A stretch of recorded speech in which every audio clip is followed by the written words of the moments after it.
नमस्कार साथियों, आपका स्वागत है सदाम सर ऑफिशियल चैनल पर। आज हम लोग देखने वाले हैं प्यूसम कक्षा 10 संस्कृत बुक प्यूसम का हम लोग सप्तमः पाठ देखने वाले हैं, यानी सातवां लेसन, सातवां पाठ, सातवां अध्याय देखने वाले हैं, जिसका नाम है नीति श्लोक। नीति श्लोका नाम है। नीति श्लोका का मतलब क्या होता है? तो नीति श्लोका का मतलब होता है नीति संबंधी श्लोक। श्लोक किसको बोलते हैं भाई? श्लोक बोलते हैं मंत्र या कविता के रूप में जो 2-3 लाइनें हैं, 4 लाइनें हैं, उसको हम लोग बोलते हैं क्या? श्लोक, है ना। मंत्र समझिए, मंत्र श्लोक। तो संस्कृत बुक नाम है प्यूसम और उसका है लेसन। आज हम लोग लेके आए हैं सप्तमः पाठ, सातवां पाठ लेके आए हैं, जिसका नाम क्या है? जिसका नाम है नीति श्लोक। नाम क्या भाई? नीति श्लोक। और नीति श्लोक का मतलब होता है नियम। नीति श्लोक का मतलब होता है नियम, जो नियम कानून है, नियम संबंधी या नियम से जुड़े हुए श्लोक। नियम से जुड़े हुए श्लोक। श्लोक किसको बोलते हैं भाई? श्लोक बोलते हैं मंत्र को, है ना। श्लोक नियम से जुड़े हुए श्लोक, यानी नियम संबंधी श्लोक के बारे में हम आज चर्चा करने वाले हैं।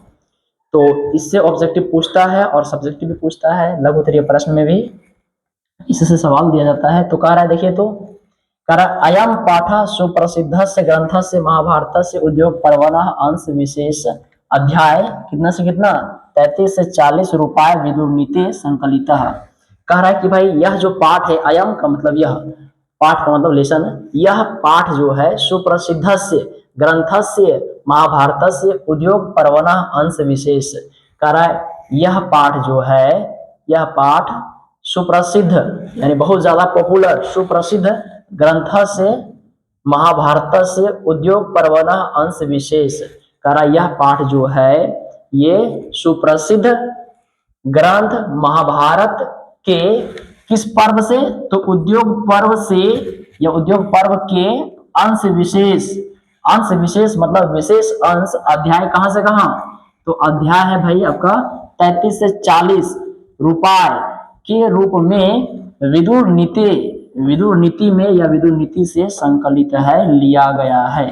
तो सबसे पहला आपका ऑब्जेक्टिव एक बन गया है कि भाई विदुर नीति जो है, सॉरी विदुर नीति नहीं, नीति श्लोक जो है वो किस पर्व से लिया गया है। पहला सवाल है कि नीति श्लोक जो है, नियम संबंधी श्लोक जो है वो किस पर्व से लिया गया है? तो आपको बोलना है उद्योग पर्व से। ये सवाल पूछा गया है। तो सवाल है नीति श्लोक। नीति श्लोक यानी नीति संबंधी मंत्र जो है, श्लोक जो है वो किस पर्व से लिए गए हैं? ये ऑब्जेक्टिव पूछा गया है। तो आपको बोलना है उद्योग पर्व से लिए गए हैं। संकलित मतलब लिए गए या जमा है। कारण युद्धम आसन्नम प्राप्य धृतराष्ट्रो मंत्री प्रवरम विदुरम स्वचितस्य शांतये कांश्चित प्रश्नान नीति विषयकान पृच्छति। पृच्छति का मतलब होता है पूछता है या पूछते हैं। तो कह रहा है युद्धम आसन्नम प्राप्य। युद्धम का मतलब होता है युद्ध को, जिस तरह बालकम का मतलब क्या होता है? बालक को। तो युद्धम मतलब युद्ध को, आसन का मतलब होता है निकट या नजदीक। तो युद्ध को निकट पाकर, प्राप्ति का मतलब होता है पाकर, युद्ध को निकट पाकर धृतराष्ट्र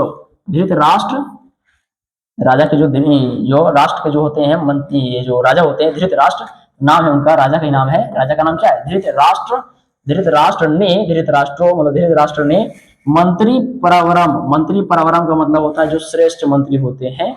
तो श्रेष्ठ मंत्री नाम है, श्रेष्ठ मंत्री का क्या है? श्रेष्ठ मंत्री का नाम है विदुर।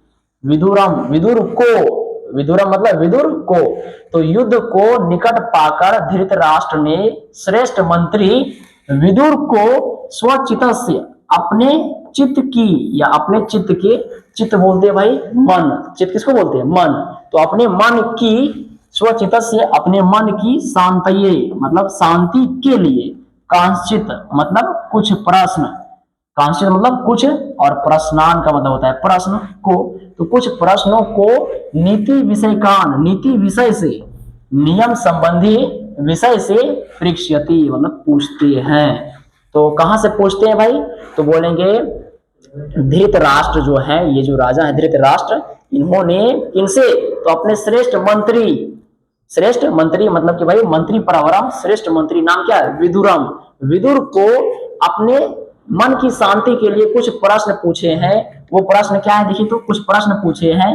तेसाम, उनके या उनमें, उनके, तेसाम का मतलब उनके या उनकी, उनमें भी होता है। तो तेसाम समुचितम उत्तरम, समुचितम उत्तरम विदुरो ददाति। कह रहा भाई उनके द्वारा पूछे गए उसके उनके द्वारा पूछे गए प्रश्नों का समुचित उत्तर, यानी उत्तर समेत, उत्तर समेत यानी प्रश्नों के उत्तर समेत कौन देते हैं? विदुरो ददाति, विदुर देते हैं। तो बोलेंगे भाई उनके द्वारा पूछे गए प्रश्नों का समुचित उत्तर विदुर देते हैं।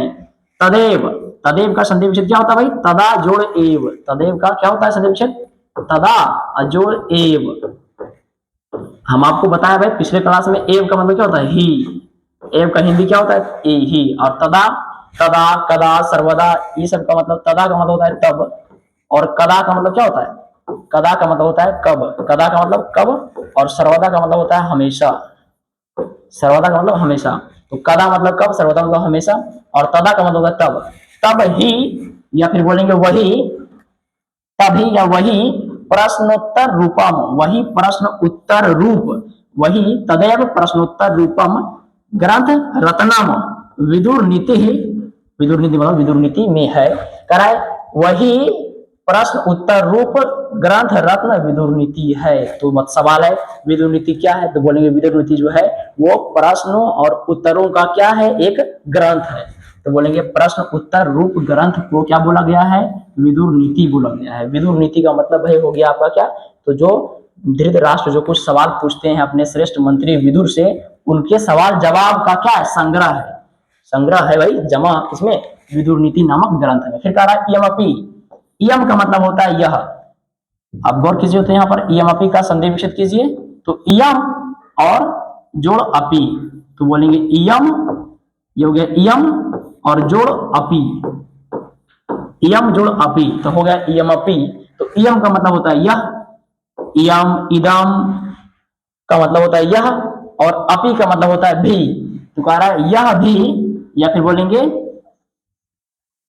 यह भी भागवत गीतेव, भागवत गीता की तरह। एव का मतलब होता है ही, तो भागवत गीता की तरह, भागवत गीतेव, भागवत गीता की तरह महाभारतस्य अंग, महाभारतस्य, और ये आकर, और ये क्या है? अंगो है, गो है, पूरा गो। तो ये कह रहा है महाभारतस्य अंग मपि, महाभारतस्य अंग मपि स्वतंत्र ग्रंथ रूपा वर्तते। कह रहा यह भी भागवत गीता की तरह महाभारत का क्या है? तो एक अंग है। महाभारत का क्या है? एक अंग है। और किस प्रकार का भाई, किस रूप का अंग है? तो स्वतंत्र ग्रंथ रूप में वर्तते, मतलब वर्तते मतलब है। तो कह रहा है यह जो विदुर नीति है यह भी भगवत गीता की तरह महाभारत का एक अंग स्वतंत्र ग्रंथ के रूप में है। अब जो विदुर नीति में जो प्रश्न और उत्तर जो दिए गए हैं, अब हम उनके बारे में देखने वाले हैं कि भाई धृतराष्ट्र जो है वो विदुर से क्या सवाल किए, और विदुर जो साहब हैं वो क्या उत्तर दिए धृतराष्ट्र के द्वारा पूछे गए सवालों का। और इससे से सवाल पूछता है, इसलिए आपको ध्यान से यहाँ देखना है। पहला सवाल आएगा कि भाई पंडित किसे कहा जाता है? पंडिता का उच्यते, पंडित किसे कहा जाता है, या फिर पंडिता कस्य उच्यते, पंडित किसको कहा जाता है? दोबारा देखिए तो यस्य कृतम न विघ्नन्ति, यस्य कृतम न विघ्नन्ति शीतमुष्णम भयम रति, यस्य कृतम न विघ्नन्ति शीतमुष्णम भयम रति। तो यस्य का मतलब होता है जिसका, जिसकी, या जिसके। कृतम का मतलब होता है कर्म, कहते हैं भाई जैसा कर्म किया है वैसा फल मिलेगा। तो कह रहा है कर्म का मतलब काम, कार्य। तो जिसके काम को, जिसके कर्म को, जिसके काम को, न का मतलब होता है नहीं, न का मतलब क्या होता है? नहीं, न का मतलब नहीं। विघ्नन्ति का मतलब होता है बाधा डालना। तो जिसके काम को नहीं बाधा, शीत मुष्णम, शीत का मतलब होता है ठंडा, और उष्णम का मतलब होता है गर्मी। शीत मुष्णम का अगर संधि विच्छेद करेंगे तो होगा शीतम, क्या होगा? शीतम और प्लस उष्णम, शीतम और प्लस उष्णम। तो शीतम का मतलब होता है शीत यानी ठंडी, और उष्णम का मतलब होता है गर्मी। शीतम का मतलब क्या होता है? ठंडी या सर्दी बोलेंगे, और उष्णम का मतलब होता है गर्मी। तो कह रहा है क्या? यस्य कृतम न विघ्नन्ति शीतमुष्णम भयम रति समृद्धिर, समृद्धिर समृद्धिर और समृद्धिर्वा स वै पंडित उच्यते। कह रहा है कि जिसके कर्म को सर्दी, सर्दी मतलब है ठंडी, सर्दी, गर्मी, भय मतलब डर, और रति का मतलब होता है भावुकता, जिसको हम लोग बोलते हैं भाई क्या, भावना, भावुक होना, भावना, चिंतनशील नहीं। तो कह रहा है जिसके कर्म को, जिसके काम को शीत, गर्मी, भय, भावुकता यानी कि भाई संवेदनशीलता, समृद्धि, समृद्धि मतलब संपन्नता, असमृद्धि, असमृद्धि का मतलब होता है भाई असंपन्नता, समृद्धि मतलब संपन्नता, और समृद्धि, समृद्धिर्वा यानी कि असमृद्धि, असमृद्धि यानी असंपन्नता जो है वो क्या करती है, न विघ्नंती, बाधा नहीं डालती है, उसे क्या कहा जाता है, उसे ही पंडित कहा जाता है, उसे ही पंडित कहते हैं। तो बताइए पहला सवाल आपसे, पंडित किसे कहा जाता है, तो आप बोलेंगे जिसके कर्म को ठंडी, गर्मी, डर, भावुकता, संवेदनशीलता, संपन्नता और संपन्नता जो है वो बाधा नहीं डालती है, बाधा नहीं डालती है, न विघ्नंती, बाधा नहीं डालती है, वही स वह मतलब उसे ही पंडित कहा जाता है। उच्यते का मतलब होता है कहा जाता है। तो ये लाइन आपको समझ आ गया। तो पहला सवाल क्या था भाई, पहला सवाल था पंडित किसे कहा जाता है। तो विदुर ने आंसर क्या दिया भाई कि जिसके कर्म को, जिसके ये हो गया, जिसके कर्म को ठंडी यानी सर्दी, गर्मी, भय मतलब डर, भावुकता यानी कि भावुक होने की भाई ये जो होता है ये संवेदनशीलता, भावुकता, समृद्धि और असमृद्धि यानी कि संपन्नता और असंपन्नता जो है वो बाधा नहीं डालती है, उसे ही क्या कहा जाता है, पंडित कहा जाता है। और ये लघु उत्तरीय प्रश्न पूछता भी, तो आपको बढ़िया से कंप्लीट कर लेना है। फिर कह रहा है तत्वज्ञ, तत्वज्ञ सर्वभूतानां योग्य, योग्य सर्वकर्म नाम उपायज्ञो मनुष्य नाम नरः पंडित उच्यते। अब यहाँ पर पंडित किसे कहा जाता है इसकी दूसरी भाषा में दिया गया है। तो विदुर ने दूसरे शब्दों में उत्तर दिए हैं, पंडित किसे कहा जाता है, वो दूसरे शब्द क्या है, दूसरी भाषा क्या है, कह रहा तत्वज्ञ सर्वभूता नाम। तो इसका मतलब हो गया है जीवों के, सर्वभूता नाम सभी जीवों के आत्मा को, आत्मा सभी जीवों के आत्मा के, तत्वज्ञ तत्वों को जानने वाला, तत्वज्ञ का मतलब होता है तत्वों के जानने, जानकारी रखने वाले, तत्वों को जानने वाले, हम लोग कह सकते हैं भाई रहस्यों को जानने वाले क्या। तो कह रहा है सभी जीवों के, सभी जीवों के आत्मा के रहस्यों को जानने वाला, जानने वाले एवं, या फिर एवं नहीं बोलेंगे कोई दिक्कत नहीं, तो सभी जीवों के आत्मा के तत्वों को जानने वाले, रहस्यों को जानने वाले, कह रहा है सर्व कर्म नाम, सभी के कर्म, सभी कर्म के योगों को जानने वाले, योग अज्ञान, योग का मतलब होता है अभ्यास, योग का मतलब क्या होता है अभ्यास, योग का मतलब अभ्यास, जो आप कोशिश कर रहे हैं, जो आप प्रैक्टिस कर रहे हैं उनके बारे में भी जानने वाले। तो कह रहा है क्या, बने से यहां पर समझ लीजिए। तो कह रहा है क्या भाई कि सभी जीवों के तत्वों या सभी जीवों के आत्मा के रहस्यों को जानने वाले, सभी कर्म के या सभी कर्म में उपायों को जानने वाले, सॉरी उपायों नहीं, योग के जानने वाले, योग मतलब अभ्यासों को जानने वाले। तो हो गया है सभी जीवों के, सभी सर्व मतलब होता है सर्व मतलब सभी या सर्व मतलब सभी, सभी जीवों के आत्मा, सभी जीवों के आत्मा के रहस्यों को जानने वाले, सभी कर्म के योगों को जानने वाले, जो आप अभ्यास करते हैं, जो काम काज करते हैं उनको भी जानने वाले। और इतना ही नहीं, इसके अलावा उपायज्ञो मनुष्य नाम, मनुष्यों में उपायों को जानने वाला, भाई जो उपाय, ये जो उपाय होता है समस्या का समाधान, उपायों को जानने वाला पुरुष क्या कहा जाता है भाई, पंडित कहा जाता है। तो आप लोग यहां तक समझ गए होंगे कि भाई सभी जीवों के आत्मा के रहस्यों को जानने वाले, फिर सभी कर्म में जो, सभी काम में जो काम काज कर रहे हैं तो सभी कर्म के योगों के बारे में जानने वाले, और मनुष्यों में सभी के उपायों को जानने वाला पुरुष नरः क्या कहा जाता है, बोलेंगे पंडित उच्यते, पंडित कहा जाता है या पंडित कहे जाते हैं या पंडित कहते हैं। फिर कह रहा है तीसरा, देखिए तीसरा श्लोक जो है वो क्या कह रहा है, तीसरा श्लोक कह रहा है कि अनाहुता प्राविशति, अनाहुता का मतलब होता है बिना बुलाए, अनाहुता का मतलब क्या होता है, बिना बुलाए, बिना बुलाए प्रविशति मतलब प्रवेश करता है, अपृष्टों का मतलब होता है बिना पूछे, बिना पूछे बहुभाषित का मतलब होता है बहुत बोलना, बहुत बोलना। अविश्वसनीय का मतलब होता है विश्वास करने योग्य नहीं। तो विश्वास करने योग्य नहीं चीजें हो गया अविश्वसनीय। विश्वसनीय मतलब होता है विश्वास करना।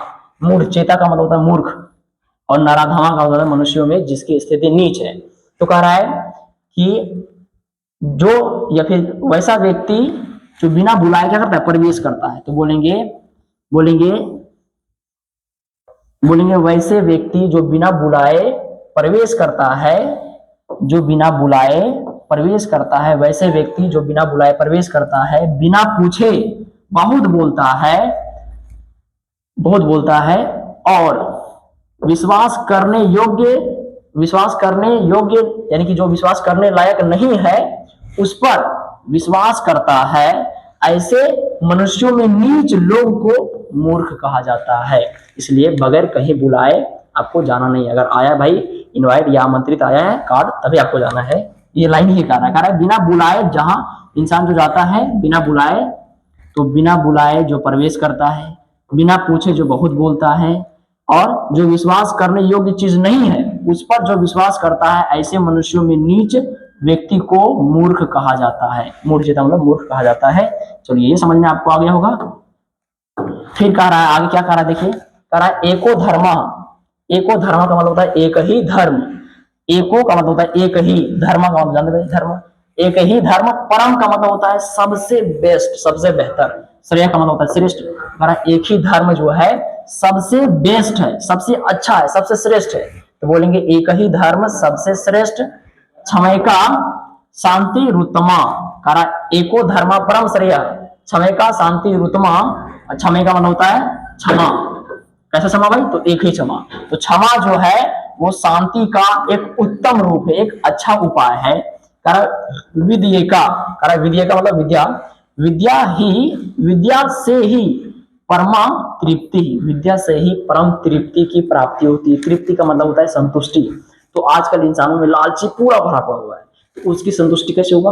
विद्या के अभाव में, ज्ञान के अभाव में उसकी संतुष्टि संभव नहीं है। ये लाइन कह रखा है विद्या से ही क्या होती है, परम संतुष्टि, परम संतुष्टि की प्राप्ति होती है। फिर कह रहा अहिंसे का, अहिंसे का सुखा वह, सुखा वह, अहिंसे का सुखा वह। तो कह रहा है कि एक ही धर्म, इसको अपने समझ लीजिए, कह रहा है एक ही धर्म जो है सबसे श्रेष्ठ है, सबसे अच्छा है। फिर कह रहा है क्षमा, क्षमा ही शांति का उत्तम उपाय है, उत्तम रूप है। विद्या ही, ये विद्या से ही परम संतुष्टि की प्राप्ति होती है। फिर अहिंसा से ही, अहिंसा से ही सुख की प्राप्ति होती है। आप बहुत धन दौलत अपने पास अर्जित कर लीजिए, जमा कर लीजिए, और लड़ाई झगड़ा करते बोल रहे, हिंसा करते बोल रहे, तो ये क्या, ये परम सुख नहीं है। तो कह रहा अहिंसा ही क्या है, परम सुख प्राप्त करने वाली है। तो बोलेंगे अहिंसा से ही सुख की प्राप्ति होती है। फिर कह रहा है त्रिविधम, त्रिविधम नरकस्य दम द्वारम नाश मात मनः, सॉरी नाशन मात मनः, नाशन मात मनः। तो त्रिविधम मतलब तीन प्रकार के। जिस तरह हम लोग पढ़े थे ने कि भाई भारतीय संस्कार में क्या पढ़े थे, भारतीय संस्कार कितने विधि है, भारतीय संस्कार के 5 विधि, यानी भारतीय संस्कार कितने प्रकार के होते हैं, 5 प्रकार के। नहीं तो वहां पर बोले थे भाई पंचविधम। तो यहाँ पर नरकस्य त्रिविधम नरकस्य दम द्वारम नाशना, नाशन मात मनः, करे 3 विधि जो है नरक के द्वार के, उसको नष्ट कर देना चाहिए, उसको नाश कर देना चाहिए। वो कौन कौन से हैं, करावी काम यानी काम, क्रोधस्त था, क्रोधस्त था यानी क्रोध गुस्सा, फिर लोभास्त, लोभास्त अस्मा देतत त्रयम त्यजेत, करावे काम क्रोध एवं लोभ, लोभ इन तीनों को, इसलिए इन तीनों को, इसलिए ये क्या है 3, इसलिए त्रयम इन तीनों को, अस्मात् देतत मतलब इसलिए इन तीनों को त्याग देनी चाहिए। त्यजेत मतलब त्याग देनी चाहिए। तो सवाल है बताइए नरक के कितने द्वार, तो आपको बोलना है नरक के 3 द्वार। नरक के कितने द्वार होते हैं, 3 द्वार होते हैं। कौन कौन से, आपको बोलना है काम, क्रोध और लोभ। इन तीनों का क्या करना चाहिए भाई, एक पुरुष को परमात्मा की प्राप्ति के लिए तो त्याग देनी चाहिए। तो बोलेंगे नरक के, नरक के 3 द्वार, सॉरी नरक के 3 द्वार होते हैं। इन तीनों को नष्ट कर देना चाहिए, नाश कर देना चाहिए। कौन कौन से हैं, काम, क्रोध एवं लोभ, इसलिए इन तीनों को त्याग देनी चाहिए।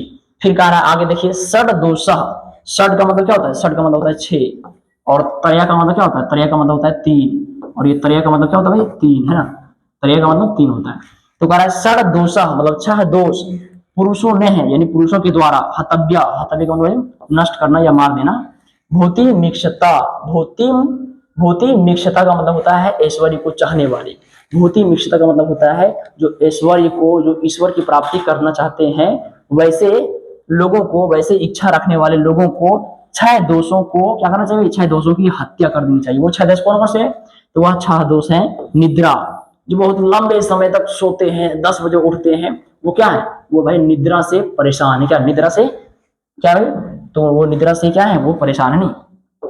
निद्रा जो बहुत लंबे समय तक सोए रहते हैं गहरी नींद में। तंद्रा मतलब थकान, भाई नींद थोड़ी नींद नहीं आया, नहीं भी आ रहा है फिर भी फालतू में ऐसे क्या है आराम कर रहे हैं, वो क्या है, यानी थकान के कारण वो क्या भाई, वो है तंद्रा। तो कह रहा है कि आपको थकान भी त्याग देना चाहिए, हर एक समय आपको क्या करना भाई, आपको ईश्वर की, ऐश्वर्य की प्राप्ति के लिए आपको क्या करना है भाई, प्रयास में, कोशिश में लगे हुए रहना, आपको आराम नहीं करना। नहीं, गांधी जी के द्वारा कहा गया भाई आराम है हराम नहीं। तो कह रहा निद्रा अधिक लंबे समय तक नहीं सोना, तद्रा मतलब आपको भाई आराम भी ज्यादा नहीं करना है, लंबे समय तक नहीं सोना है, ज्यादा आराम सुस्ताहापन नहीं रखना है शरीर को। भयम का मतलब आप जानते भाई डर, क्रोध का मतलब होता है गुस्सा, और आलस्य का मतलब होता है भाई कामचोर। आलस्य किसको बोलते हैं, तो आप लोग कमकोड़ी, हाँ तो उसे बोलते हैं आलस्य। तो कामचोर, आलस्य, और दीर्घ सूत्रता का मतलब होता है फालतू में जो 1 घंटा का काम है उसको 4 घंटा में करेगा, उसको बोलते हैं किसी भी काम को करने में ढेर समय ले लेना, लंबे समय लगाना, उसको बोलते हैं दीर्घ सूत्रता। दीर्घ का मतलब होता है लंबा, तो किसी भी काम को करने में ज्यादा वक्त लगाना, दीर्घ सूत्रता।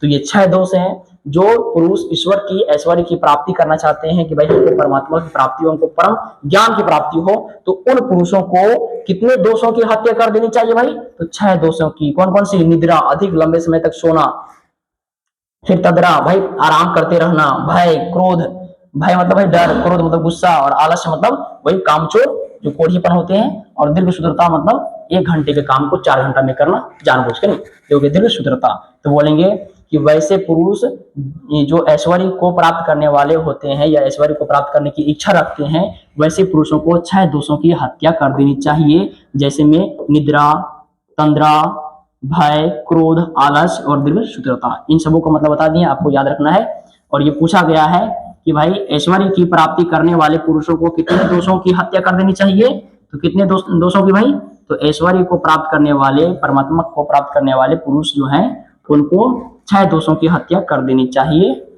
फिर कह रहा है, देखिए क्या कह रहा है, कह रहा भाई अगला जो श्लोक है वो क्या भाई, सत्येन रक्ष्यते। आप याद कीजिए भाई, बालके, बालक शब्द आपको याद है, बालक शब्द याद है तो संस्कृत का हिंदी करना बहुत हल्का है, अब इसका शब्दार्थ भी याद करना जरूरी है। तब अरे बालकेन, बालकेन का मतलब होता है बालक के द्वारा या बालक से, क्या होता है इसका मतलब, इसका मतलब होता है बालक, बालक से या बालक के द्वारा, क्या होता है भाई, बालक के द्वारा। तो यहां पर भी तो वही है, सत्येन, बालकेन सत्येन, तो सत्य के द्वारा या सत्य से, रक्ष्यते मतलब रक्षा की जाती है, किसकी, तो धर्मो। तो बोलेंगे सत्य के द्वारा धर्म की रक्षा की जाती है, सत्य से धर्म की रक्षा की जाती है। फिर कह रहा है विद्या योगेन रक्ष्यते, कह रहा है योगेन मतलब योग से, योग मतलब अभ्यास, प्रैक्टिस, योग मतलब क्या, अभ्यास, तो योग का मतलब होता है भाई अभ्यास, है ना। तो कह रहा है योगेन यानी अभ्यास से, तो अभ्यास से किसकी रक्षा की जाती है भाई, विद्या की रक्षा। हम पढ़ लिए भाई संस्कृत और कल छोड़ देंगे, नहीं, आपको अभ्यास करते रहना तब ना याद रहेगा। अब कहानी के रूप में आपको याद रखना है, हर एक शब्द का हिंदी कहानी के रूप में आपको याद रखना है। तो कह रहा भाई अभ्यास जरूरी है, किस लिए, विद्या की रक्षा के लिए, ज्ञान को बचाने के लिए, नहीं तो अगर अभ्यास नहीं करेंगे तो पढ़े कल खत्म नहीं। तो कह रहा है अभ्यास से विद्या की रक्षा होती है, विद्या को बचाया जा सकता है। फिर कह रहा है मिर्जिया, मिर्जिया को बोलते हैं भाई उबटन, या इसी को हम बोलते हैं सिंगार, है ना, इसको मिर्जिया को। तो कह रहा है मिर्जिया रक्षते रूपम, तो है क्या है भाई, मिर्जिया उबटन सिंगार, सिंगार से किसकी रक्षा, रूपम रूप की रक्षा होती है। जाहिर सी बात भाई, आप जो है सिंगार काजल पाउडर नहीं कीजिए तो लगेंगे डेंजर दिखने में। तो कह रहा है कि रूप की रक्षा किससे होती है, सिंगार से होती है। तो कह रहा है सिंगार से रूप की रक्षा होती है। कुलम, कुलम का मतलब होता है क्या भाई? कुलम का मतलब होता है कुल परिवार, जिसको बोलते हैं खानदान, है ना, कुल परिवार। तो कह रहे कुलम वृतेन रक्षते, कुल की रक्षा किससे होती है? किसके द्वारा होती है भाई? वृतेन, वृतेन के द्वारा। वृतेन का मतलब हो गया है अच्छा लक्षण भाई, जिसको बोलते हैं क्या? सद लक्षण, सद व्यवहार, अच्छा लक्षण। और जो खराब लक्षण वाले हैं, कुलक्षण वाले हैं, तो वो क्या करते हैं भाई? अपने घर परिवारों का क्या करते हैं? प्रतिष्ठा, इज्जत सब मिट्टी में मिला देते हैं क्या? तो वो कुल की रक्षा नहीं हुआ। तो कह रहा भाई अच्छे आचार, अच्छे लक्षण, अच्छे लक्षणों से क्या होता है? कुल परिवार की रक्षा होती है, यानी खानदान की रक्षा होती है। नहीं तो ये लाइन क्या कर रहा है? इससे बहुत सवाल पूछता है कि भाई सत्य की रक्षा किसके द्वारा होता है? सॉरी, उल्टा बोला गया। धर्म की रक्षा किसके द्वारा होता है? तो बोलेंगे सत्य के द्वारा होता है धर्म की रक्षा। फिर बोलेंगे विद्या की रक्षा किसके द्वारा होता है? तो बोलेंगे योग के द्वारा विद्या की रक्षा होता है। फिर आपसे सवाल पूछा जाएगा कि रूप की रक्षा किससे होती है भाई? रूप की रक्षा किसके द्वारा होता है? तो आपको बोलना है रूप की रक्षा होती है श्रृंगार, उपटन के द्वारा, है ना। उसको हम क्या बोलते हैं? मिर्जिया बोलते हैं श्रृंगार को। तो कह रहा है कि सत्य के द्वारा धर्म की रक्षा होती है, योग के द्वारा विद्या की रक्षा होती है, और श्रृंगार के द्वारा रूप की रक्षा होती है, और अच्छे चरित्र, अच्छे लक्षण से कुल परिवार की रक्षा होती है, यानी खानदान की रक्षा होती है। चलिए आगे देखिए, इससे सवाल पूछता है बहुत ज्यादा ऑब्जेक्टिव में, इसलिए आपको ध्यान देना है। फिर देखिए अगला जो श्लोक है वो क्या है? कह रहा भाई सुलभा पुरुषा राजन सततम प्रियवादिनः, सुलभा पुरुषा, सुलभा पुरुषा राजन सततम प्रियवादिनः। कह रहा है अप्रियस्य तु पथस्य वक्ता श्रोता च दुर्लभा। तो च का मतलब होता है और सुलभा का मतलब जो आसानी से मिले, सुलभ। हम लोग कहते हैं भाई सुलभ है खनिज संसाधन, अब जो है अनवीकरणीय खनिज संसाधन दुर्लभ हो रहे हैं, तो दुर्लभ जो कठिनाई से मिले ना, तो सुलभ का मतलब होता है जो आसानी से प्राप्त हो जाता है। कह रहा है हे राजन, राजन का मतलब हे राजन, किसको बोल रहे हैं? तो ये विदुर जो है वो धृत राष्ट्र को अपने मन की शांति के लिए प्रश्न का उत्तर दे रहे हैं। और विदुर जो है वो कह रहे हैं धृत राष्ट्र को, हे राजन सतत बोलने वाले, सतत प्रिय बोलने वाले, सतत मतलब होता है हमेशा, सदैव। तो हे राजन हमेशा प्रिय बोलने वाले, हमेशा प्रिय बोलने वाले और सुनने वाले, हमेशा हे राजन, हे राजन हमेशा प्रिय बोलने वाले, प्रिय बोलने वाले मन को लुभाने वाले, तो हमेशा प्रिय, हे राजन हमेशा प्रिय बोलने वाले और सुनने वाले पुरुष जो है वो क्या होते हैं? सुलभ होते हैं, बहुत मिल जाते हैं। तो आजकल जो है इस संसार में जो है आपको भाई मन को हरने वाले, मीठी मीठी बात बोलने वाले बहुत मिलेंगे। हालांकि वो सच्ची बात नहीं होगी, आपको भाई क्या करेगा? आपको बहकाएगा नहीं। तो कह रहा है हे राजन इस संसार में जो है हमेशा प्रिय बोलने वाले और सुनने वाले जो है बहुत मिलेंगे, लेकिन लेकिन लेकिन क्या कर रहा है? अप्रिय से तू, लेकिन अप्रिय, अप्रिय से मतलब अप्रिय, जो आपके मन को ठीक नहीं लगे, और वो बात जो है बिल्कुल सही और उचित बात है, तो वैसे बोलने वाले और सुनने, वैसे बोलने वाले जो राही है, पथस्य, वैसे बोलने वाले राही जो है वो बहुत कम मिलते हैं। ये बात बिल्कुल सही बोला गया है। क्या बोला है? बोला गया है कि इस संसार में हे राजन हमेशा प्रिय बोलने वाले, मनों को हरने वाले, मीठी मीठी बात बोलने वाले लोग जो हैं और सुनने वाले लोग जो हैं इस संसार में बहुत मिलेंगे, सुलभ है, आसानी से मिल जाएंगे। लेकिन लेकिन जो सच्ची बात बोलने वाले हैं, जैसे बताया सच्ची बात कड़वी होती है, तो जो अप्रिय बोलने वाले हैं, अप्रिय लेकिन कैसा? तो सही और उचित बात। तो अप्रिय यानी सही और उचित बोलने वाले व्यक्ति जो है इन संसार में बहुत कम मिलेंगे, कठिनाइयों से मिलेंगे। वैसे व्यक्ति क्या है? दुर्लभ है ना। चलिए बहुत अच्छा। फिर कह रहा है, आगे कह रहा है, तो इसका हिंदी क्या हो जाएगा कि हे राजन हमेशा सदैव प्रिय बोलने वाले और सुनने वाले पुरुष जो है वो क्या है? सुलभ है, आसानी से मिल जाते हैं, किंतु अप्रिय लेकिन उचित और सच बोलने वाले जो पुरुष हैं, राही जो है वो बहुत कम मिलते हैं, वो दुर्लभ है। सुनने वाले और बोलने वाले भी दुर्लभ है। कौन? जो सच्ची बातें बोलते हैं, जिनको भाई सच्ची बातें कड़वे लगती है, वैसे लोग जो हैं सच्ची बोलने वाले और सुनने वाले लोग क्या होते हैं भाई? बहुत कम मिलते हैं। फिर कह रहा है पूजनीय महाभागा पुण्याश्च गृह दीप्तिया। कह रहा है पूजनीय महाभागा पुण्याश्च का मतलब और गृह दीप्तिया, स्त्रियः श्रियो गृहस्योक्ता अस्मा द्रक्ष्या विशेषतः, मतलब विशेष रूप से कहा है क्या? पूजनीय महाभागा पुण्याश्च गृह दीप्तिया स्त्रियः श्रियो गृहस्योक्तास्त अस्मा द्रक्ष्या विशेषतः। इस इस लाइन का जो है, इस श्लोक का हिंदी अर्थ होगा कि भाई स्त्रियां जो है वो हमारे घर की क्या है, वो हमारे घर की क्या है भाई, हमारे घर की महाभागिनी है, यानी कि गृह लक्ष्मी है ना। स्त्रियां जो है हमारी घर की क्या है, लक्ष्मी है। और वही वही स्त्रियां जो है वो क्या करती है भाई, घर परिवार के मान मर्यादा इज्जत प्रतिष्ठा को बढ़ाती भी है, जैसे बात है बढ़ाती भी है। और कह रहा है यही स्त्रियां जो है, यह जो है महापुरुषों को भी क्या करती है भाई, जन्म देती है। तो स्त्रियों का कितना योगदान है भाई, ये घर की लक्ष्मी होती है, घर के मान मर्यादा सम्मान को इज्जत प्रतिष्ठा को बढ़ाती है कौन, स्त्रियां।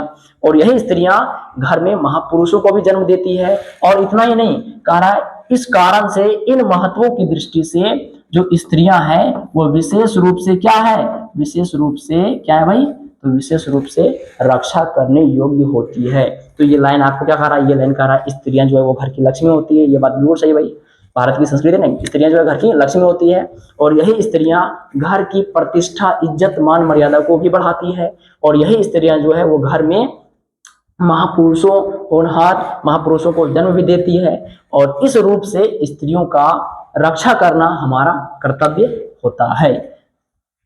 ये हो गया भाई हमारी यानी कि इस प्रकार स्त्रियों की रक्षा करना हमारा फर्ज होता है, हमारा कर्तव्य होता है, रक्षा करनी चाहिए। फिर कह रहा अकृत्रिम विनयो हंति हन्यंत हन्यनर्थ हनत्य नर्थम पराक्रम हनत्य नर्थ पराक्रम। पराक्रम होता है भाई, जिसको हम लोग क्या बोलते हैं, पराक्रम को बोलते हैं भाई जो ठीक काम ना हो। जैसे पराक्रम को हम लोग कह सकते हैं क्या भाई, तो पराक्रम यानी कि हो गया है ठीक कर्म करने वाला नहीं, जिसको हम लोग कहते हैं बुराई भी कह सकते हैं क्या।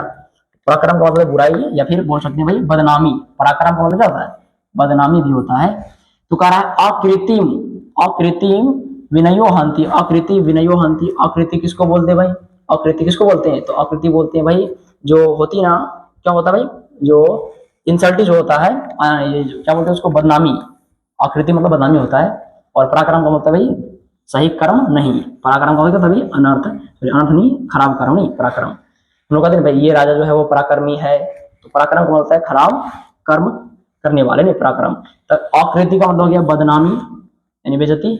आकृतिम विनयो हंति, विनय का मतलब होता है विनम्रता। विनय का मतलब क्या होता है, तो विनय का मतलब होता है विनम्रता, मतलब कि दया, जो स्वामी जनी की जो भाई जो अच्छे विचार वाले होते हैं, जो दयालु टाइप के होते हैं, दयावान होते हैं, जो अच्छे गुण वाले होते हैं, विनम्र यानी कि भाई नॉर्मल दिल वाले, उनको बोला गया विनम्र। तो कह रहा है आकृति विनयो हंति, विनय के द्वारा बदनामी को मारा जाता है। मारा जाता है मतलब दूर किया जाता है। तो बोलेंगे बदनामी किससे दूर होती है, तो बोलेंगे विनम्रता से बदनामी को दूर किया जाता है। तो बोलेंगे विनय से विनम्रता से बदनामी को दूर किया जाता है, उसको हटाया जाता है। फिर करा हनत्य नर्थ पराक्रम, करा हनत्य नर्थ पराक्रम। और कह रहा है पराक्रम जो है वो अनर्थ को होने से बचाता है। अनर्थ का मतलब हो गया भाई कोई भयानक घटना घट गई है, तो जो पराक्रम है वो अनर्थ को रोकता है। पराक्रम किसको रोकता है, तो बोलेंगे अनर्थ को रोकता है। तो बोलेंगे पराक्रम जो है अनर्थ को दूर करता है। अनर्थ मतलब ठीक काम नहीं, हम लोग कहते हैं अनर्थ हो गया, जो घटना नहीं घटने वाला है वो भी घट गया नहीं, तो बोलते हैं अनर्थ। तो बताइए अनर्थ को कौन दूर करता है, तो आपको बोलना भी पराक्रम। फिर आपको बोलना है कि ये जो है बदनामी को कौन दूर करता है, तो विनम्रता। ये सब सवाल पूछा गया है। तो कह रहा भी हंति नित्यम क्षमा क्रोधमा चारो हन्यत लक्षणम। यहाँ लक्षणम कौन हो गया भाई, अच्छे लक्षण। तो करा भाई अचारो हन्यत लक्षणम, करा यहाँ हंति नित्यम क्षमा। करा कि यहाँ पर जो क्षमा है वो किसको दूर करता है, तो क्रोधमा चारो मतलब क्रोधम और प्लस आचारो। तो करा क्रोधम मतलब क्रोध को। तो सवाल है कि भाई क्रोध को कौन दूर करता है, तो बोलेंगे क्षमा। क्षमा क्या होता है भाई, क्षमा जो है क्रोध को दूर करता है, क्षमा को क्रोध को मारता है कौन, क्षमा। तो बोलेंगे क्षमा जो है सदैव क्रोध को क्या करता है भाई, शांत करता है, क्रोध को क्या करता है, दूर करता है, क्रोध को मारता है। तो क्षमा जो है हमेशा क्या करता है, क्रोध को दूर करता है, क्रोध को कम करता है, क्रोध को मारता है। फिर कह रहा है क्रोधम हो गया, और आचारो का मतलब हो गया भाई, सॉरी उल्टा बोला गया, लक्षणों का मतलब होता है कुलक्षण खराब लक्षण वाले। हन्यत लक्षणम यानी कि कुलक्षण को नष्ट करना, कुलक्षण को मारना। तो कह रहा है आचारो, यहाँ पर है आचार, आचार का मतलब खाने वाला अचार नहीं, ये अच्छा लक्षण है, अच्छा लक्षण, इसको बोलते हैं शब्द लक्षण, अच्छा लक्षण, अच्छा चाल चलन है, अच्छा लक्षण। आचार का मतलब कौन सा भाई, अच्छा लक्षण है नहीं। तो बोलेंगे अच्छे लक्षणों से क्या होता है, कुलक्षण को दूर किया जाता है। कुलक्षण का मतलब होता है खराब व्यवहार, चाल चलन वाले नहीं। तो बोलेंगे कि कुलक्षण का नाश कैसे होता है, तो बोलेंगे सदाचार से। किससे भाई, सदाचार से, यानी अच्छा लक्षण से। चलिए, तो इससे तो बहुत ऑब्जेक्टिव सवाल आता है, आपको एक शब्दों का हिंदी कहानी के रूप में याद करना है, और इसे लघुत्तरीय प्रश्न पूछेगा कि भाई पंडित किसे कहा जाता है, तो जो पहला श्लोक था या दूसरा श्लोक वो लिख देना है। फिर सवाल है कि भाई मनुष्यों के उपायों को जानने वाला क्या कहा जाता है, तो पढ़े भी तुरंत भाई मनुष्यों के सभी तत्वों के रहस्यों को जानने वाला मनुष्य जो है, नर है, वो पंडित कहा जाता है। फिर सत्य किसके द्वारा सत्य की रक्षा होती है, तो सत्य की रक्षा होती है किससे, सॉरी धर्म की रक्षा किससे होती है, सत्य से होती है। फिर अभी पढ़ा था कुछ देर पहले कि भाई जो विद्या की रक्षा होती है वो अभ्यास योग से होती है। और फिर क्या इसमें सवाल पूछा गया था भाई कि ये जो है रूप, रूप की रक्षा किससे होती है, तो मृजिया यानी कि श्रृंगार से रूप की रक्षा होती है। फिर कुल की रक्षा किससे होती है भाई, तो कुल की रक्षा होती है किससे, कुल की रक्षा होती है भाई वृत्तेन, वृत्तेन मतलब अच्छे लक्षण से, अच्छे चाल चलन से कुल की रक्षा होती है, यानी कुल परिवार की रक्षा होती है। तो ये सब आपको याद कर लेना है, और ये पूछता है। हम अगले वीडियो में मिलेंगे और अगले टॉपिक यानी इसके सवाल जवाब के साथ, तब तक के लिए धन्यवाद।